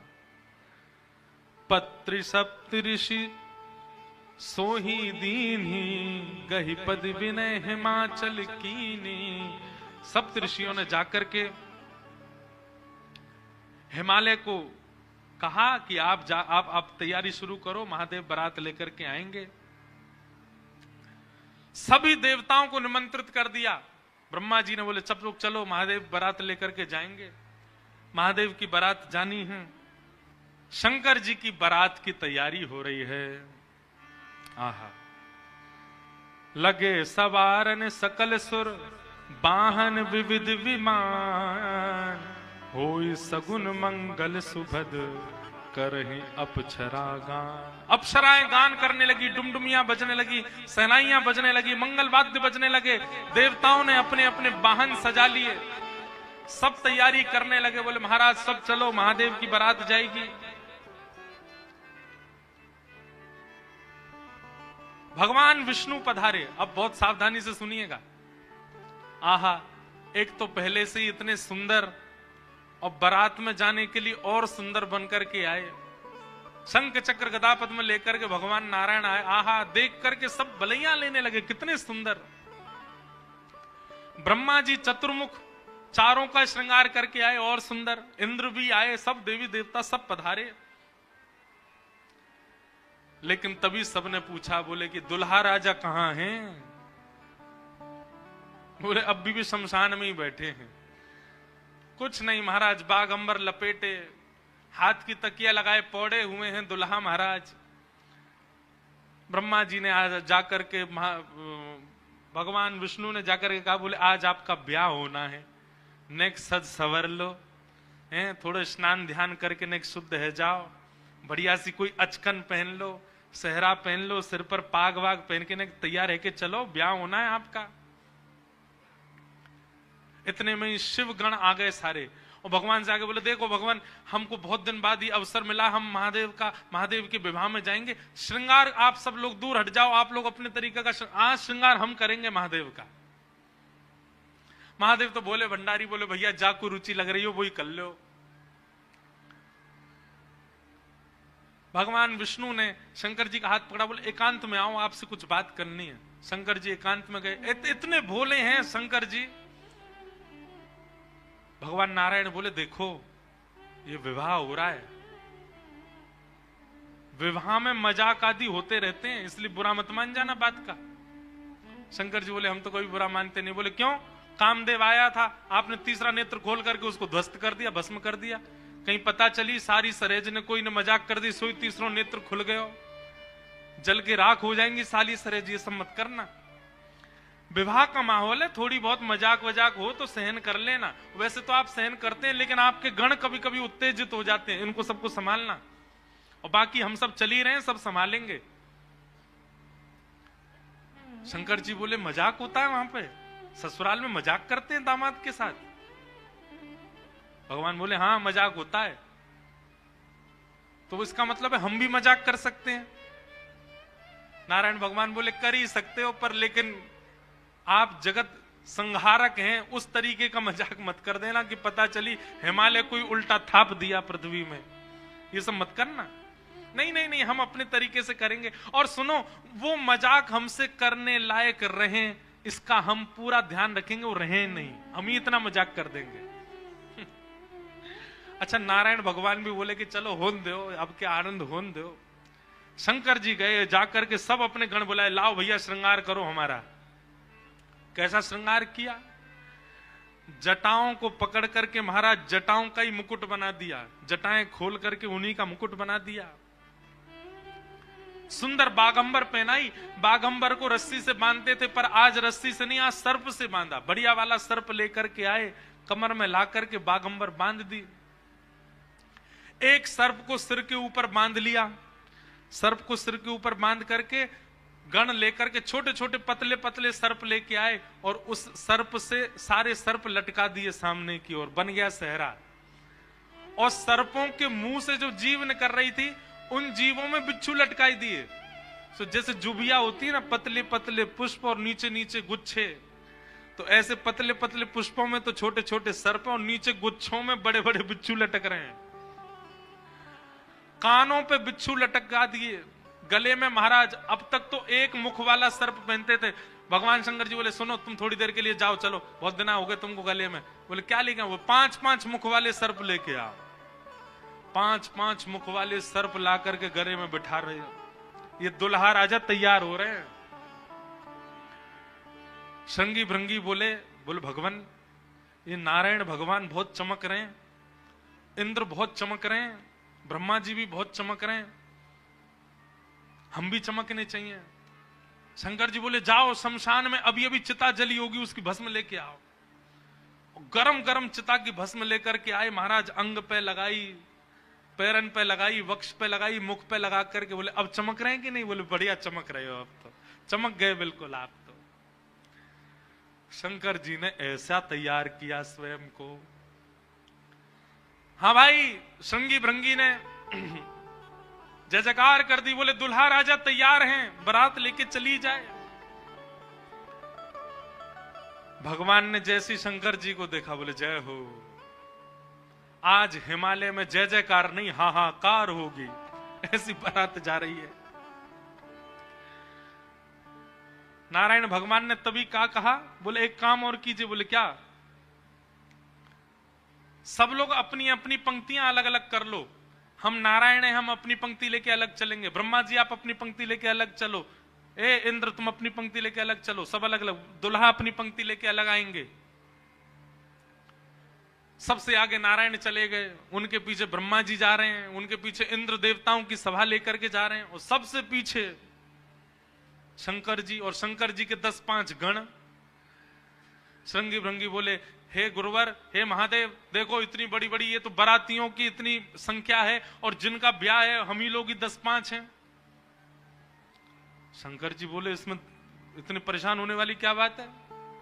विश्व में जितने शमशान सब हमारे, सब जगह जाओ, जो भी भूत प्रेत पिशाचनी डाकनी साकनी सब बैठी, सबको बुला लाओ, सबको लेकर के चलेंगे हिमालय, और सबको कह दो आज हमारे स्वामी का विवाह उत्सव है, कोई पीछे ना रहे। अपने दूर दूर के रिश्तेदार जो अमेरिका लंदन आदि में बैठे हैं उनको भी बुलवा लो। और महाराज विदेशी भूत भी आए हैं। एक कथा हम सुन रहे थे, पूज्य मलुकपीठ वाले महाराज जी सुना रहे थे। जब राम जी की बारात जा रही थी ना, तो उसमें सारे प्रेत भूत आए, और जैसे ही प्रेत जाने लगे तो प्रेतों की हाहाकार, हुंकार और उनके चलन चाल को देख करके इंद्र को बड़ा अजीब लगा। क्यों? अयोध्या के सब लोग डर गए उनको देख के, बाराती। तो इंद्र आकर के वज्र लेकर के खड़े हो गए और सब भूत प्रेतों से बोले हे कहां जा रहे हो? बोले हमारे राम जी की बारात है, हम भी जा रहे हैं साथ में। इन्हीं के नाम से ही हम लोग प्रेत योनि से मुक्त होते हैं, तो इनकी बारात में हम क्यों नहीं जा सकते? इंद्र बोले चुपचाप जहां जहां से आए लौट करके चले जाओ, यहां दिखना नहीं मुझे। यहां अवगुणों का प्रवेश नहीं है। राम जी की बारात में केवल सगुण सगुण जाएंगे, अवगुण नहीं जाएंगे। और वज्र का भय दिखा करके सब प्रेतों को रोक दिया। प्रेत बेचारे एक मैदान में जाकर के बैठ गए। बोले हम इतने ही बुरे हैं तो हमको बनाया क्यों? हम इतने ही बुरे हैं तो हम लोगों का सृजन क्यों किया? आज बताओ, हमको बारात से बाहर कर दिया, इससे बड़ा अपमान क्या होगा हमारा? इतने में पीछे पीछे नंदी पर बैठे श्रृंगी भृंगी के संग महादेव जा रहे थे। महादेव ने कही बोले श्रृंगी भृंगी बड़ी भीड़ लगी है, देखो तो क्या हो रहा है। महादेव जैसे ही पहुंचे सब भूत प्रेत रोने लगे। बोले हमारे साथ बहुत बुरा हुआ, हमको क्यों बनाया? इंद्र ने अपने वज्र का भय दिखा करके हमको रोक दिया। बोले राम जी की बारात में तुम नहीं जा सकते, तुम सब असगुण हो, केवल सगुणों का प्रवेश है। महादेव तो बोले बाबा दीन दयाल, इतनी दया आ गई। महादेव बोले चिंता मत करो, हम वचन दे रहे हैं, ये जितनी देवतान के ब्याह इनके सबके में सगुन को जाने दो। देवों के ब्याह में सगुन जाएंगे, और महादेव के ब्याह में सारे असगुन जाएंगे, तुम सबको हम लेके जाएंगे। हम सगुनों के संग नहीं चलेंगे, तुम्हारे संग चलेंगे, तुम सब चलना हमारे साथ। आज महादेव ने सब बुला लिए, सब लोग आ गए। आहा, सब भूत प्रेत आ गए। कैसे कैसे भूत प्रेत आए? को मुखहीन विपुल मुख काहू, बिन पद कर को बहुपद, बिन बिन नयन को नयन विहीना, हृष्ट पुष्ट को अततन खीना। कोई मुखहीन विपुल मुख काऊ, किसी का सिर ही नहीं है और किसी के बहुत सारे सिर हैं। और बिन पद कर को बहुपद बाहु, किसी के हाथ पैर ही नहीं है, रेंग रेंग के चल रहा हो, किसी के खूब सारे हाथ पैर हैं। विपुल नयन को नयन विहीना, किसी के नेत्र ही नहीं है, किसी के खूब सारे नेत्र हैं। और हृष्ट पुष्ट को भयंकर प्रचंड है, और कोई अति तन खीना, कोई बिल्कुल पतला दुबला है। और महाराज यही नहीं, तन खीन को अत पीन, पावन को अपावन गति धने, भूषण कराल कपाल कर सब सध्य सोनित तन भरे, खग स्वान सुवर शकाल मुख गण वेश अगणित को गर, बहुजिनस प्रेत पिशाच जोगी जमात, बरनत नहीं बरे जमात, बरनत नहीं बरे जमात, बरनत नहीं बरे। सूकर कुकर गधा आदि के मुख वाले प्रेत भी चल रहे हैं साथ में। ऐसे ऐसे प्रेत आ गए, हुंकार करते हुए चल रहे हैं, खिंग खिंग करते हुए चल रहे हैं, खिलची करते हुए चल रहे हैं। इस प्रकार सारे भूत प्रेतों की जमात आ गई और जमात निकल पड़ी, बारात निकल पड़ी हिमालय की ओर। आहा, सब सखियन ने मंगल गाए, मांगे अपने नेग। सब सखियन ने मंगल गाए, मांगे अपनों ने। शिव शंकर ने बड़े प्रेम से नाग दिए हैं फेंक। शिव शंकर ने बड़े प्रेम से नाग दिए सब फेंक। डर के भागी सारी सखियां हिमाचल नगरी, डर के भागी सारी सखियां हिमाचल नगरी। जिन लोगों का अभी ब्याह होने वाला है उनके लिए रोल मॉडल हैं शंकर जी। अपने जेब में सांप धर के ले जाना और जैसी साली कहे लाओ जीजा जी ने ले बेटा। हमारे पूर्वज शंकर जी ने भी ऐसा ही किया था सालियों के साथ। तो अब ये तो आपने बहुत आगे की बात बता दी, बीच में तो बहुत कुछ हो गया। क्या हुआ? शंकर जी की बारात जा रही है हिमालय। आहा, पूरे हिमाचल को इतना सुंदर सजाया, इतना सुंदर सजाया। हिमालय की कंदराएं देख करके, हिमालय के पहाड़ देख करके मोहित होने लगे सब। आज वैकुंठ से भी सुंदर सजा है हिमालय। सब सखियां अपनी अपनी अटारियों पर खड़ी हैं, सब अपने अपने द्वार पर खड़ी हैं। आरती का थाल लेकर के मैना देवी खड़ी हैं और दूर दूर के रिश्तेदार नातेदार सब खड़े हैं। बोले नारद जी ने भैया ऐसा सुयोग वर बताया है, दूर दूर तक मिलेगा नहीं, तीनों लोकों में ऐसा वर नहीं मिलेगा। बारात के गाजे बाजों की आवाज आने लगी। ज्यों ज्यों गाजे बाजों की आवाज आए, हिमालय के लोग और उत्सुक होते जाएं, हमारे दुल्हा राजा आ रहे हैं। आहा, तभी देखा पीतांबरी पहने सब बाराती चल रहे हैं और उन पीतांबरी पहने बारातियों के बीच में श्री गरुण जी महाराज धीमे धीमे चाल चल रहे हैं और गरुण जी के ऊपर शंख चक्र गदा पद्म धारण किए श्रीमन नारायण आ रहे हैं। हिमालय के लोग तो दूर से बलैया लेने लगे। मैना देवी से जाके कहने लगे, हे मैना देवी धन्य भाग, पार्वती जी जैसी हैं वैसी सुंदर दुल्हा आ रहे हैं। मैना देवी के बगल में नारद जी खड़े थे। मैना देवी बोली, मैं किस मुंह से आपका धन्यवाद करूं? आपने मेरी पुत्री के लिए ऐसे सुयोग वर ढूंढे। नारद जी बोले, नहीं नहीं, ये तो उनके मिलने जुलने वाले हैं, ये दुल्हा नहीं है। ये तो दुल्हा से ऐसी उनकी मित्रता है, प्रेम मानने वाले हैं। मैना देवी सोचने लगी, जिनके मित्र इतने सुंदर, मिलने जुलने वाले इतने सुधरे हुए, इतने स्वच्छ, इतने सुंदर, दुल्हा तो जाने कैसे ही होंगे। नारायण भगवान आए, माल्यार्पण किया, सब लोग, ओहो महाराज, पूरी हिमालय नगरी तो नारायण को देख के ही न्योछावर हो गई। और फिर हवा की तरह बात फैल गई, ये तो दुल्हा के मित्र हैं। दुल्हा तो भी पीछे आ रहे हैं।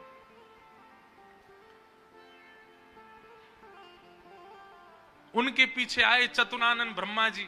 अच्छा, ब्रह्मा जी का रूप पिक्चरों में ऐसा दिखाया गया, सफेद दाढ़ी सफेद बाल, बूढ़े नहीं है ब्रह्मा जी, बेचारे आदि देव हैं, इसलिए उनको बूढ़ा बड़ा बताया जाता, पर बूढ़े नहीं है, वो भी खूब सुंदर है।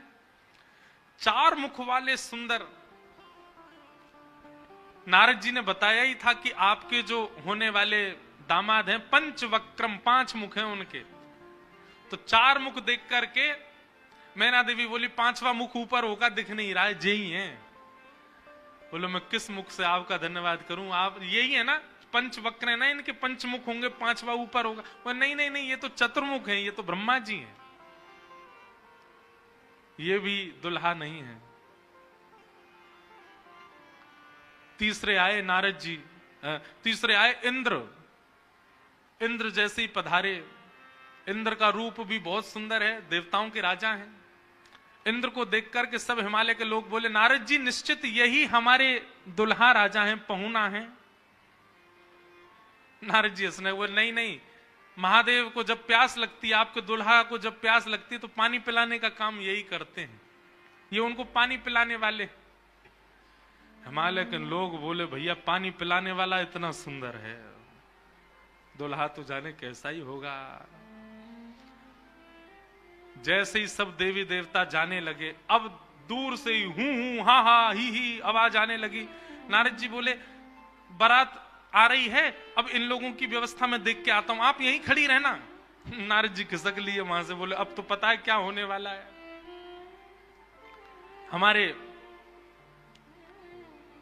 बक्सर वाले पूज्य मामा जी श्री नारायण दास भक्तमाली जी, वो इतना सुंदर वर्णन करते हैं।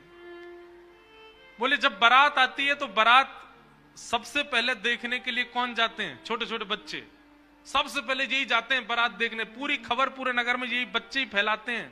इतने हाथी, इतने घोड़ा, इतने बैंड बाजे वाले, इतने लाइट पकड़ने वाले, इतने नाचने वाले। बारात में सबसे ज्यादा बच्चे, सब पहले ही पहले पहुंच गए। बोले, कहां है बारात, कहां है बारात? तभी देखा बारात तो आई नहीं, लेकिन हिमालय के सारे बालक चौकड़ी मार के भागते हुए अपने अपने घरों की ओर भाग रहे हैं। घरों के भीतर गए, माता पिता को भीतर बैठा लिया, भीतर से किवाड़ बंद करके बालक सब अपने छाती पे हाथ धर के सांस लेने लगे जोर जोर से। माता पिता ने पूछी, क्या हुआ बच्चों, तुम बारात देख करके आए? बड़ा हाथी देख लिया होगा तभी डर गए। बोले, हाथी? बोले, हमने क्या देखा, हम कैसे वर्णन करें?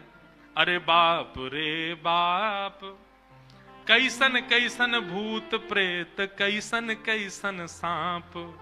अरे बाप रे बाप, कैसन कैसन भूत प्रेत, कैसन कैसन सांप।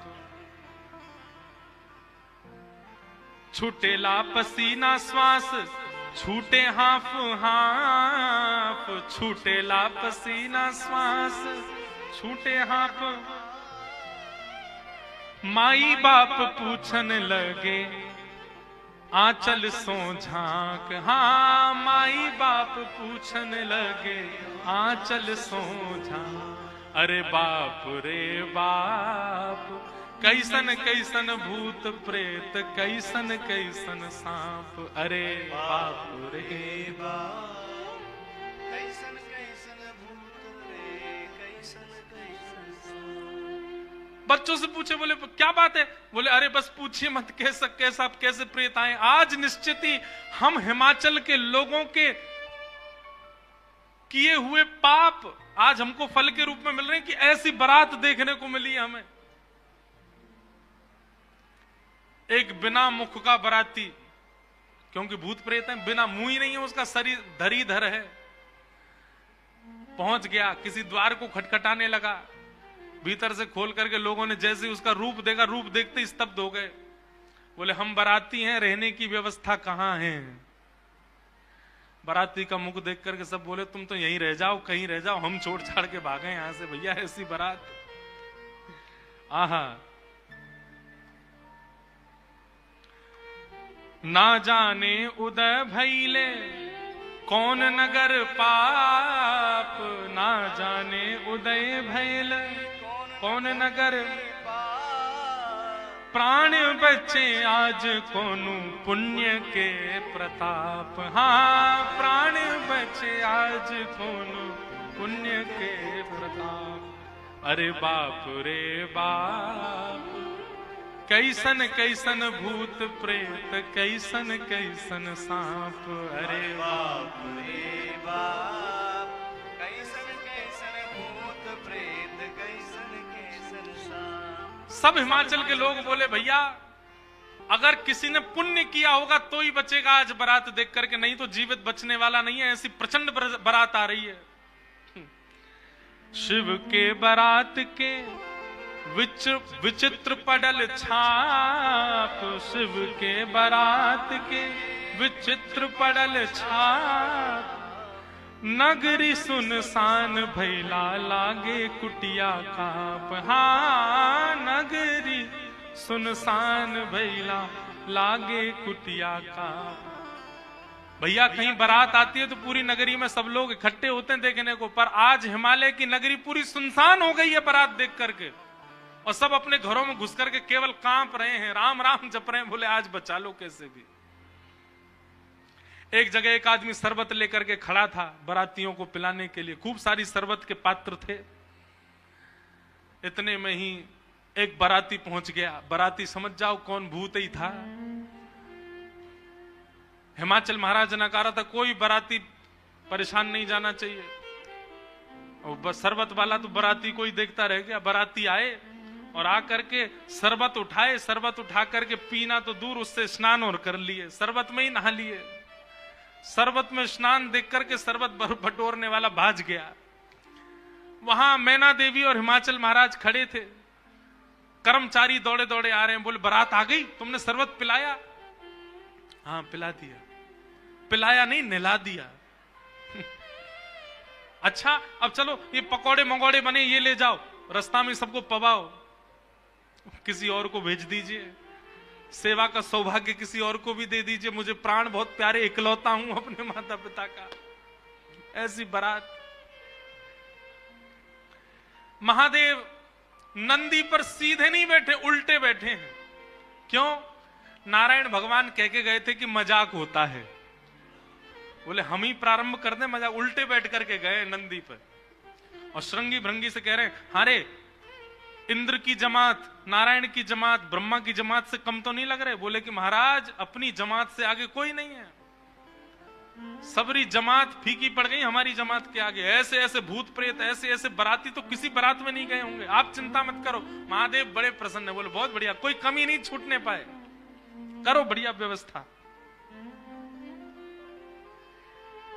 आहा, कोई करे भय से विलाप, कोई करे अलाप, कोई करे भय से विलाप, कोई करे प्रलाप, कोई करे आंख मूंद राम नाम जाप। हाँ, कोई करे आंख मूंद राम नाम जाप। क्यों? अरे बाप रे बाप, कैसन कैसन भूत प्रेत, कैसन कैसन सांप। अरे बाप रे बाप, कैसन कैसन भूत प्रेत, कैसन कैसन सांप। कही लगन नारायण मिट सब कर संताप, कहने लगे नारायण मिट सब कर संताप, शिव जी दयालु दीने उठ पल के थाप। हाँ शिव जी दयाल दीने उठ पल के थाप। अरे बाप रे बाप, कैसन कैसन भूत प्रेत, कैसन कैसन सांप। अरे बाप रे बाप, कैसन कैसन भूत प्रेत, कैसन कैसन सांप। शिव जी की बारात आ रही है महाराज। मैना देवी हाथ में थाल लेकर के खड़ी हैं। भूत प्रेत पिशाच डाकनी साकनी ये सब तो नगर में ही व्यस्त हैं। नगर में ही जितने लोग थाल ले लेकर के खड़े थे वो उनसे तो ले ही लिया। अब नगर में घरों में घुस घुस करके उनके घर की सामग्री निकाल निकाल के पा रहे हैं। बाराती आए हैं श्रृंगी भृंगी के साथ में, नंदी पर सवार होकर के महादेव जैसे ही मुख्य द्वार पर पहुंचे। नंदी विशाल, यहां के नंदी देखे आपने महादेव के सामने कैसे विशाल नंदी। नंदी नंदी दिख रहे हैं, अभी दुल्हा तो दिख ही नहीं रहा। नंदी इतने सुंदर। नंदी का पूजन किया। पूजन करके महाराज मैना देवी बोली दुल्हा कहां है? नंदी के ऊपर बैठे। किनारे आकर के देखा तो उल्टे बैठे, मुख तो दिख ही नहीं रहा है, पीछे का अंग दिख रहा है। मैना देवी बोली श्रृंगी भृंगी से, बोले दुल्हा राजा को कहो घूम जाएं, उल्टे काय को बैठे। श्रृंगी भृंगी बोले ये देव नहीं है, महादेव हैं, ये नहीं घूमेंगे, ये जैसे बैठे वैसे ही रहेंगे। बोले तो फिर तिलक पूजन कैसे होगा? बोले नंदी घूमेगा। नंदी उल्टा जब हुआ तब महादेव बैठे हैं और सबरे काम खराब करवाने वाले श्रृंगी भृंगी हैं। आप नीचे मत उतरना, आप दुल्हा हैं, सासू जी ऊपर आएंगी तिलक करने। शंकर जी भी बिल्कुल भोले भाले, जैसे बता दो वैसे कर रहे हैं। अच्छा भगवान नारायण वैसे तो बड़े प्रिय हैं, पर वो भी दूर खड़े खड़े उनको भी आनंद आ रहा है। बोल बढ़िया है, ऐसी भी बारात एक होनी चाहिए, तो जीवन भर याद रहे सबको।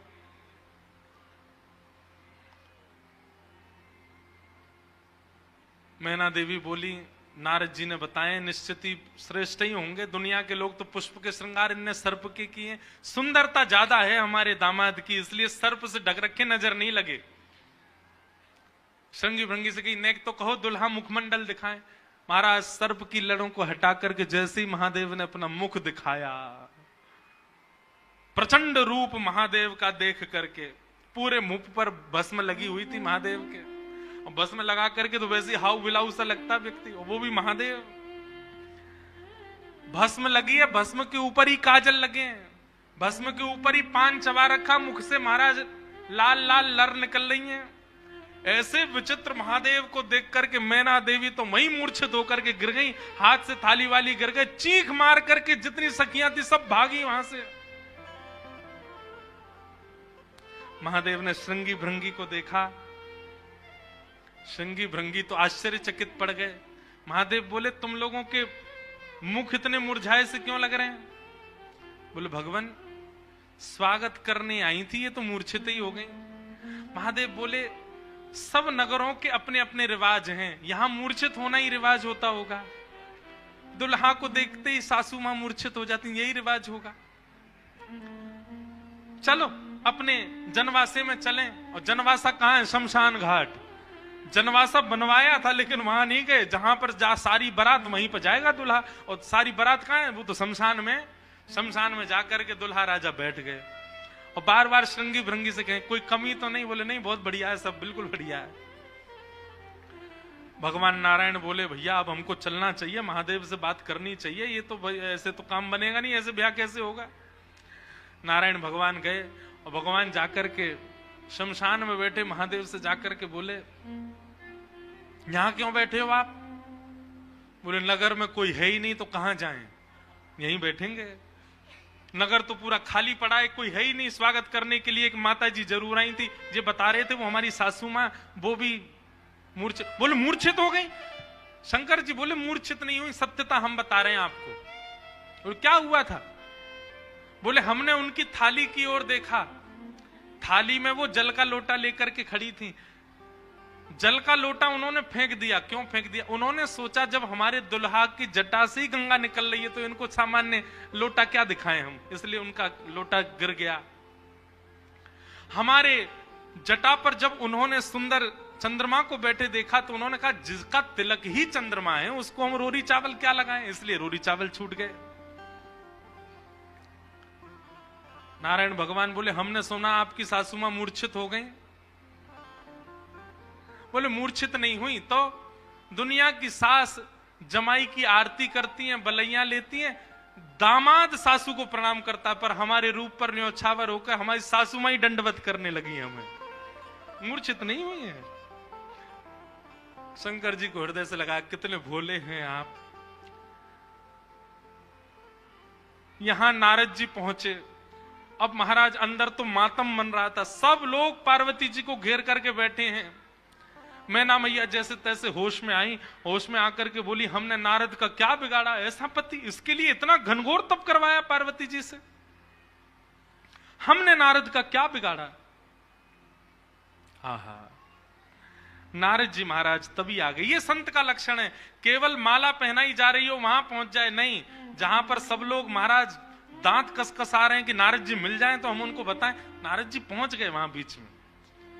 संत का लक्षण है कि जहां अपमान की भी स्थिति बने वहां जाने में भी जिसको संकोच ना हो वो संत है।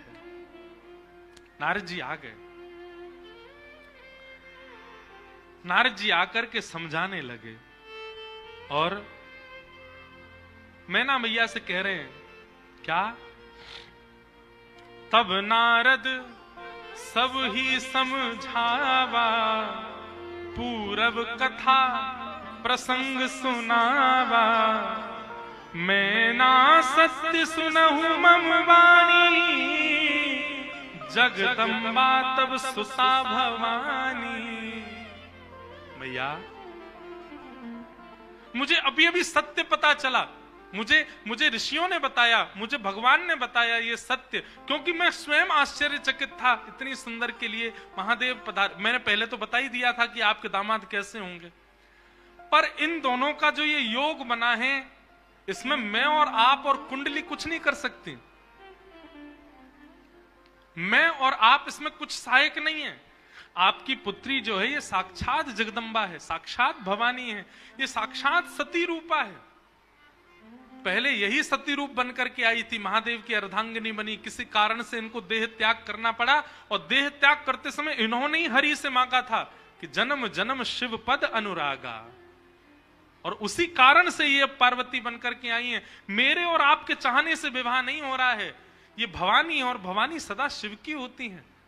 आप उनको सामान्य दुल्हा के रूप में मत देखिए, आप यह विचार कीजिए कि आपकी पत्नी जो है, आपकी पुत्री जो है, ये साक्षात भवानी और वो शिव हैं, तब आपको उनका रूप दिखाई देगा। पूरी कथा बताई और सब बात सुनकर के, नारद जी के सुंदर वचनों को सुनकर के, तब मैना हिमवंत आनंदे, पुनि पुनि पार्वती पद वंदे। पार्वती जी और हिमाचल, अब हिमाचल और मैना देवी अब पार्वती जी के चरण वंदन करने लगे। हम तो पहचान ही नहीं पाए कि हमारे कुल में साक्षात भवानी प्रकट हुई हैं। नारी पुरुष शिशु जुबा सयाने, नगर लोग सब अति हर्षाने। जब दुल्हा के रूप में महादेव को देखा तो सब भयभीत होकर के भाग गए थे, लेकिन अब सब साक्षात महादेव के रूप में जब सब देखा तो सबके हृदय में हर्ष होने लगा, सबके मन में आनंद होने लगा, सब अपना सौभाग्य माने लगे। और तब विविध पाति बैठी जेवनारा, लागे पुरुषन निपुण सुवारा, नारी वृंद सुर जेवत जानी, लगी देनकारी मृदुवानी। और फिर से मंगल गाने शुरू हो गए। महाराज सारियां जैसे गारियां देती हैं वो गारियां सब प्रारंभ हो गई। महादेव का सविधिवत पूजन आदि हुआ। अब मैना देवी ने जाकर के जब महादेव को देखा तो महाराज उनकी सुंदरता के आगे तो सब फीके लगने लगे। ऐसे सुंदर नेत्र, ऐसे सुंदर कान, ऐसे सुंदर नासिका, ऐसा सुंदर श्रृंगार, महादेव के रूप भाव को देख करके मैना देवी बलैया लेने लगी, बड़भाग मानने लगी। सब आनंद में भर गए और वेद मंगल गान करने लगे। भवानी की सुंदरता का तो क्या ही वर्णन करें। सुंदरता मरजाद भवानी, जाई ना कोटि हु वदन बखाने। कितना भी वर्णन कर लें उनका वर्णन हो नहीं पाएगा। पानी ग्रहण जब कीन महेशा, जैसे पानी ग्रहण हुआ, हाथ में हाथ रखा पार्वती जी का, कन्यादान होकर के जैसे ही महादेव का विवाह संपन्न हुआ, सब देवी देवता आनंद में भर गए, नृत्य करने लगे, आनंद होने लगा, सुमन बरसने लगे, आकाश मार्ग में सब प्रसन्न होने लगे। बधाई हो। वाह, ऐसी रूखी बधाई दोगे? काशी से आप चल के आए, वृंदावन से हम चल के आए, रामेश्वर भगवान को यहाँ ब्याह कराए और ऐसी रूखी बधाई जोर की दो। बधाई हो, बधाई हो, बधाई हो।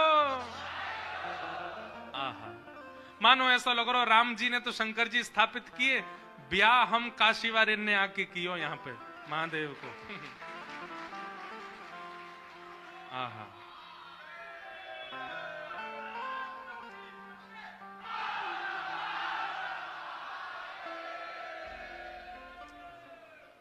सुंदर विवाह संपन्न हुआ महादेव का। आप सब लोगों ने भी विवाह का प्रसंग श्रवण किया।